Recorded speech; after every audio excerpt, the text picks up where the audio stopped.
अस्सलाम वालेकुम दोस्तों। वेलकम टू हर लम्हा लाइव, जहां हर दिन का हर लम्हा होता है ख़ास। छोटी छोटी बातें लेकिन दिल से। मेरी लाइफ का रियल मोमेंट, बिना फ़िल्टर के, बिना स्क्रिप्ट के। हर लम्हा एक कहानी कहता है और ये है हर लम्हा लाइव। तो शुरुआत करते हैं कुछ ख़ास से नहीं, लेकिन ज़रूरी से। क्योंकि दोपहर को भूख लगती है और आलू भी हर घर में मौजूद होते हैं। तो यहाँ पे हमने आधा किलो आलू ले लिए हैं और उनको एक बर्तन में निकाल के अच्छी तरह से वॉश करके रख दिया है। अब हम एक नाइफ़ और एक पीलर की मदद से इनको अच्छी तरह से छीलकर कटिंग कर लेंगे फिंगर चिप्स की साइज़ में। यहाँ पे हमने इसको कटिंग करने के बाद वॉश करके इनका पानी खुश्क होने के लिए यहाँ पे रख दिया है। जब तक इनका पानी खुश्क हो रहा है तब तक हम लोग लेते हैं दूसरी साइड पर चलकर एक फ्राई पैन और एक अदद गफ़गीर, जिसकी मदद से हम लोग अपनी फिंगर चिप्स को पलट सकें। तो फिंगर चिप्स फ्राई करने के लिए हमें एक घी की ज़रूरत है, तो हमने लिया है आधा किलो घी का पैकेट। हमने चूल्हे में फ्लेम को ऑन किया है और हमने लोअर फ्लेम जो है इसकी ऑन किया और इसके ऊपर हमने फ्राई पैन को रख दिया है। फ्राई पैन को हमने वॉश किया है तो इसके अंदर हल्का सा पानी लगा हुआ है, घी डालेंगे तो वो जो है छींटे पड़ेंगे, तो इसलिए हम इसको खुश्क होने के लिए हल्के फ्लेम पे रखा है। फ्राई पैन खुश्क होने के बाद उसमें हमने सारे का सारा घी जो है वो डाल दिया है, ताकि हमारी चिप्स जो है वो अच्छी तरह से डीप फ्राई हो सके। और दूसरी साइड पे हमने लिया है और घी जब तक गर्म हो रहा है हम इसकी फ्लेम कर देते हैं थोड़ा सा हाई। और यहाँ बर्तन में हम लोग लेते हैं हाफ फिंगर चिप्स के आलूओं के फ्राइज़ कटिंग किए हुए, और उसको हमने लेने के बाद हाफ़ टी स्पून इसमें नमक ऐड किया है और हाफ़ टी स्पून ही हमने इसमें रेड चिली पाउडर ऐड किया है और 2 टेबल स्पून इसमें हमने बेसन ऐड किया है, ताकि हमारी फ्राइज़ जो हैं वो क्रिस्पी बनकर सामने आए। तो ठीक है, इसमें 2 टेबल स्पून बेसन डालने के बाद इसको अच्छी तरह से हमने मिक्स कर लिया है। और मिक्स करने के बाद आलू की एक फिंगर जो है वो हम घी के अंदर डिप करेंगे, ताकि हम ये देख सकें कि घी गर्म हो गया है या नहीं। घी अच्छी तरह से गर्म हो चुका है। अब इसमें मिक्स किए हुए जो आलू के चिप्स हैं वो हम इसमें डाल के फ्राई करते हैं। इसको अच्छी तरह से हमने डिप किया है और डिप करने के बाद इसको हमने फ्राई होने के लिए छोड़ दिया है। और दूसरी साइड पे हम एक प्लेट के अंदर पेपर रख रहे हैं, ताकि हम इसमें चिप्स को निकाल सकें। यहाँ पे आके देखते हैं हमारी जो चिप्स है वो अच्छी तरह से बनकर तैयार हो गई है। कलर इसका गोल्डन ब्राउन आ चुका है। अब हम इसको अपनी प्लेट में निकालते हैं। इतने गोल्डन और क्रिस्पी फ्राइज़ को देखकर मुझसे तो बिल्कुल भी सब्र ही नहीं हो रहा था और मैं कह रही थी कि मैं इनको गरम गरम खा लूँ, लेकिन इतने गरम भी नहीं हम लोग खा सकते, तो इसलिए मैंने इनको तसल्ली से प्लेट में पहले निकाला है। उसके बाद इसको अच्छी तरह से मैंने एक सर्विंग अंदाज में इसको सर्व किया है। इसके ऊपर अच्छी तरह से केचप लगाया है और फिर इसको हम लोगों ने खाया है।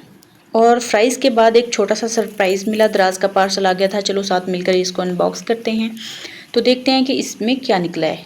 जी हाँ, तो इसमें मैंने एक फैब्रिक ग्लू मंगवाया था, 3 अदद इंची टेप थे, एक मेरी भांजी के फ्रॉक्स के लिए हुक का पैड था और एक ट्रेसिंग व्हील था और एक जो थी वो मार्किंग चौक जो होते हैं टेलरिंग वाले, टेलरिंग चौक मार्किंग के लिए, वो उसका एक बॉक्स था, उसके अंदर 10 चौक थे।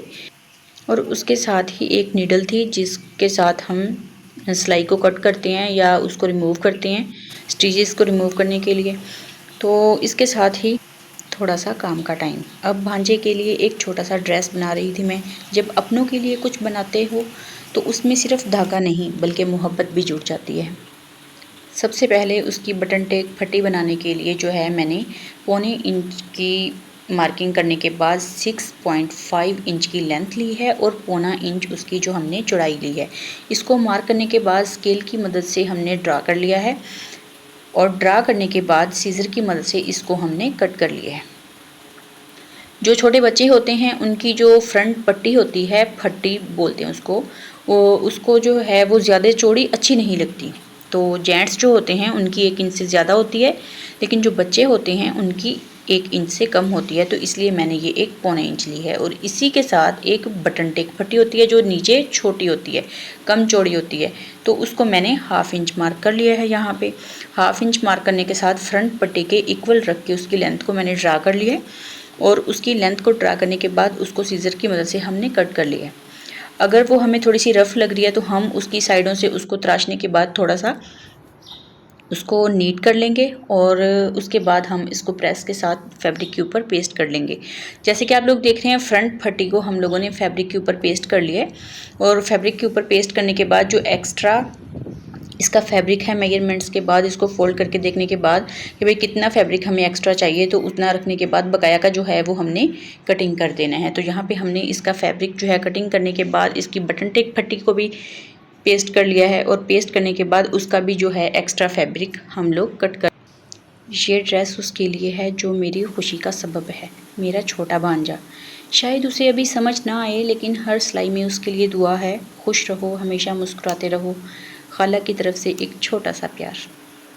यहाँ पे हम लोग जो है बटन टेक पट्टी को सबसे पहले हम लोग जो है वो इसके साथ अटैच करेंगे और दूसरी साइड पे हम लोग जो है फ्रंट पट्टी को हम लोग अटैच करेंगे। तो सबसे पहले हमने बटन टेक पट्टी को अटैच कर लिया है, अब हम इसकी फ्रंट पट्टी को अटैच कर रहे हैं। यहाँ पे फ्रंट पट्टी अटैच होने के बाद कुछ इस तरह से दिखाई दे रही है, जिस तरह से आप लोग वीडियो में देख रहे हैं। अब इसके दोनों फ्रंट और बैक जो शर्ट है उसको हम लोग यहाँ पे स्टिच कर चुके हैं। स्टिच करने के बाद अब हम इसके बाजुओं को स्टिच कर चुके हैं। बाजू भी स्टिच होने के बाद इसकी हमने फिटिंग की सिलाई लगानी। चले इसको सिलाई लगाने के बाद देखते हैं। फिटिंग की सिलाई लगाने के साथ साथ हम इसका दामन और चौक भी बना चुके थे। यहाँ पे जैसे कि वीडियो में आपको नज़र आ रहा है दामन और इसके चौक भी हम लोगों ने स्टिच कर लिए थे। तो इसको हमने एक नई लुक दी है। इसकी गले की पट्टी लगाने के बाद इसके ऊपर हमने शीशे का वर्क किया है और शीशे का वर्क जो है आपको भी वीडियो में नज़र आ जाएगा। जैसा कि इसकी आपको फाइनल लुक जो है नज़र आ रही है, ये इसकी फाइनल लुक है और इस फाइनल लुक में ये मेरे भांजे का सूट तैयार है। हर दिन का परफेक्ट एंड, थोड़ी सी थकन दूर करने वाली और लम्हों को हल्का सा रिलैक्स करने वाली चाय। जी हाँ, तो यहाँ पे चाय की बारी आ चुकी है। 1 कप दूध लेने के बाद उसको सॉस पैन में हमने डालने के चूल्हे को हमने हल्की फ्लेम पर ऑन कर दिया है और इसके अंदर हाफ कप जो हमने पानी का ऐड कर दिया है। उसके बाद हमने 1.5 टीस्पून जो है 1.5 टीस्पून इसमें हमने चाय की पत्ती का ऐड किया है और इसकी फ्लेम थोड़ी सी हमने हाई कर दी है। तो चाय को बॉईल आ चुका है और दूसरी साइड पे हम लोगों ने शक्कर वाली चाय पीनी है, तो 1.5 चम्मच हम शक्कर का अपने कप में ऐड करेंगे। शक्कर का 1.5 चम्मच कप में ऐड करने के बाद उस पर चाय को हम लोग छान लेंगे और हाफ़ चाय मैं अपने कप में छानूंगी और हाफ़ एक दूसरे कप में छानूंगी, क्योंकि मैंने शक्कर वाली चाय पीनी होती है और मेरे साथ जो है उन्होंने चीनी वाली चाय पीनी होती है। तो चीनी वाली चाय जो है वो भी ऑलमोस्ट तैयार हो चुकी है। अब दूसरे कप में हम लोग जो है वो चीनी वाली चाय डालेंगे। चाय बनकर हो गई है तैयार। तो आज का दिन यहीं ख़त्म होता है। 1 कप चाय, कुछ प्यारे लम्हे और थोड़ा सुकून। अगर पसंद आया हो तो लाइक ज़रूर करना और हर लम्हा लाइव का हिस्सा बनने के लिए सब्सक्राइब करना मत भूलना। मिलते हैं अगले व्लॉग में एक नए लम्हे के साथ। अल्लाह हाफिज़।